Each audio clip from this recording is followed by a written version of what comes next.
When buying a garden tractor, you might think that new is the way to go. Well, that's what I did. And after only 3 years, that brand new transmission failed. And that's what led me down the road to all of this. But that didn't happen overnight.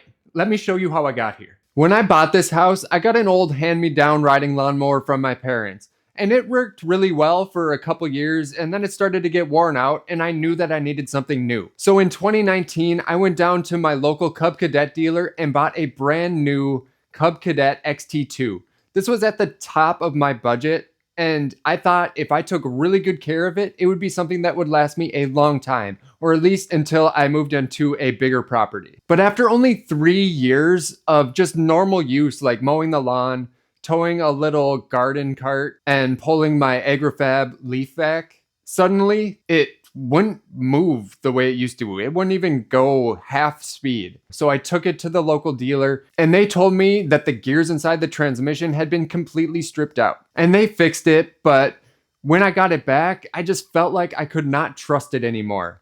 And that's when the search began.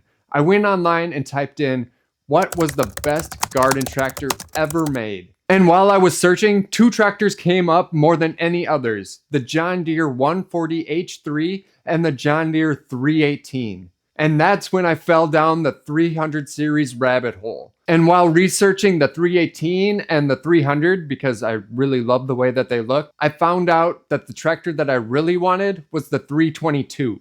And here's the crazy part. There was a John Deere 322 for sale near me, and it came with the tractor, mower deck, a power flow bagger system, and the Model 49 snow thrower, all for not much more than I paid for just the Cub Cadet. And that's when I knew that my thought process in buying that brand new riding lawnmower was just wrong. You're just not gonna find these same features in a new garden tractor for the same price.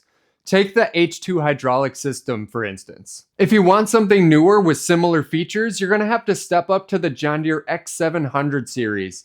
And even well used, one of those is gonna cost you at least twice as much. And that's with no attachments included. And that hydraulic system is a real difference maker. No more manually lifting all those attachments. The tractor does all the work. And that's big tractor stuff. And that's truly what sets a garden tractor apart from a riding lawnmower. It's that year-round total property maintenance machine.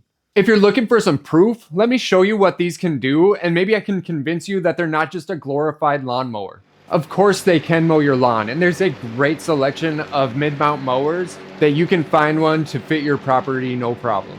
But that is only the beginning of what they can do for your yard maintenance. I've got a front mounted thatcher that is made just for the 300 series that works awesome. And they have a very heavy duty hitch plate that's gonna handle anything you wanna pull with it. From a very handy lawn sweeper to a big agrifab mow and vac leaf vacuum system. And I really believe that towing around that agrifab mow and vac is what killed my Cub Cadet. But the 300 series pulls it with no issues. And of course, you're going to be able to use any aerator, broadcast spreader, or lawn roller. But you might be saying, well, yeah, any riding lawnmower is going to do any of that stuff. And you're right. But not any riding lawnmower can do this. That's right. I put a front end loader on my 322, and now I can move pretty much anything without even picking up a shovel. Pair this up with a 3-point hitch, and you're moving into subcompact tractor territory. In the winter, these are all that I use for snow removal. I have a 49 snow thrower, a 54 blade, and that little buck loader. I have a decent sized driveway, and these 3 attachments handle it no problem. That 54 blade is awesome for maneuvering around buildings and in close areas. The 49 snow thrower has tons of power for blowing the snow clean off the driveway.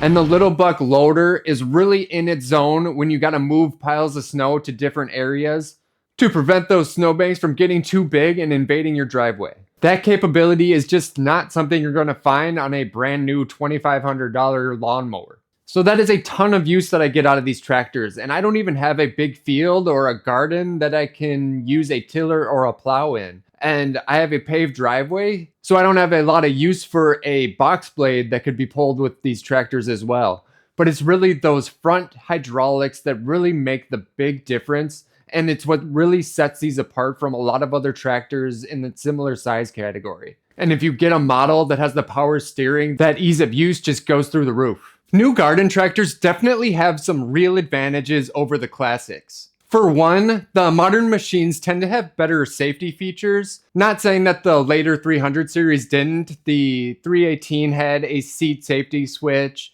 and you had to have the hand movement control in neutral and the brake to press to start it. But over the years, a lot of these features have been disabled, so if you get one and you want these safety features, you might have to reverse these bypasses to get them to work properly. And another thing would be the ease of use of the newer riding lawnmowers. Many of them have foot-controlled hydrostatic transmissions, which are a lot more intuitive than the hand controls on the 300 series. It ends up being more like you're driving a car, and it frees up your hands to do something important like steering. But really, once you get used to that hand-controlled hydro, it's really not that problem. It's just kind of a learning curve if you've never ridden one before. But if those safety features are really important to you and you're looking for something that's a little more simple to operate, something you can just jump on and go, then a newer tractor or riding lawnmower might be the better choice. And of course, I would be lying if I said there wasn't any downsides to owning an old tractor. The parts can be hard to find if you need to repair something, but it's really not as bad as you might expect. The dealer still carries a lot of parts for these, and sites like Amazon or eBay have a lot of aftermarket parts available as well. But of course, every once in a while you will find a part that you just cannot find. With that said, preventative maintenance goes a long way. So if you're keeping everything clean and well lubricated, do your oil changes and your filter changes. Those large repairs are going to be few and far between for the most part. And then, of course, you actually have to find one available. And if you're looking for a 318 or 317, even the 316s or 300s, there's plenty of them around. But if you're looking for a 322, a 330, or a 332, they can actually be pretty tricky to find, and people ask a lot for them. And then not only do you have to find one, you have to find one that's been well taken care of so you know it's going to last you a long time as well. After all, these are garden tractors and they were meant to be put to work. So a lot of them have been pretty well used, and finding one that hasn't been can be also tough. And even if you find one that you feel like is in very good shape, the chances are it's going to have something that needs to be repaired. They are getting old and the parts are going to be getting worn out. Which brings me to a good point that they are meant to be fixed. For most of the problems you're going to face, just common hand tools are going to be enough to fix a lot of things. But if that's not something you want to deal with, then a new riding lawnmower with a warranty and great dealer support might be more of what you're looking for. So of course, I'm not telling you that buying new is going to be the wrong choice. It just depends on your situation. I also can't say that these tractors are going to save you money in the long run because these classic tractors are kind of addicting. Once you have one, you kind of want all of them. I mean, most of the attachments are interchangeable, so if you have a snowplow and a snow thrower, well, you want a tractor for the snowplow and a tractor for the snowblower. And if you have a 318 and you want a tiller but don't want to spend $2,000 on a hydraulic 3-point tiller, well, maybe a 300 or 317 with a 33 tiller is the answer. And before you know it, you're $10,000 deep, but at least you have 2 or 3 or 4 tractors and all the attachments you could ever want. And variety is the spice of life, right? So I can tell you from experience that having 3 tractors, all with different snow removal options, is awesome. But it takes up space and they all need maintenance. So it's give and take. I guess at the end of the day, what I'm trying to say is if you have a decent sized property and you want a garden tractor that is going to do a lot of things for you, I would definitely give the 300 series a look. Even if the newest one that you're going to find is over 30 years old. There is a reason these tractors have a huge following. It's because they're built to last. And if anything I have said has sparked your interest and you're looking at buying a 318, I have a complete buyer's guide right here. And if you're curious to find out any more about the available attachments, I have a playlist for you right here. And I look forward to seeing you on the next one.